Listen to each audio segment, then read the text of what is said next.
For so long, my mind was a barren field. I believed my talents were stone, fixed, unchangeable. To fail was to prove the land was infertile. A verdict, not an event, but a whisper came. What if the stone was not a boundary, but a foundation? What if this field was not dead, but dormant, waiting for a different kind of rain? I chose to kneel, to press my hands into the earth. It was not a grand gesture, but a simple one. The first act of tending. The first belief that something could grow, and then, the storm came. A failure.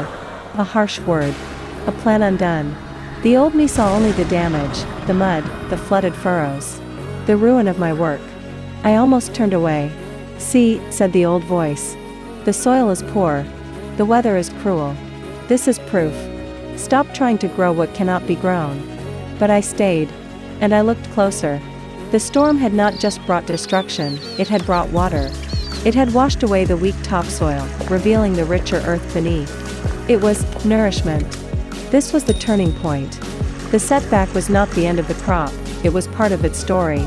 The challenge was not a stop sign, but a lesson written in rain and wind, so I learned to welcome the weather. Each difficulty became a question: what nutrient does this bring? What root does this strengthen? I was no longer a victim of the climate. I was a student of it. And then, I saw it. A green shoot, pushing past a stone that had once seemed immovable. Not in spite of the rock, but because it had learned to grow around it. To use it for anchor point, one shoot became many. The garden grew lush. Every scar from the storm was now a channel for water. Every failed seed had taught me how to plant the next one better. The landscape of my mind was transforming. I did not just grow skills, I grew resilience. I grew curiosity. The harvest was not perfection, but wisdom. The understanding that the tending itself is the point.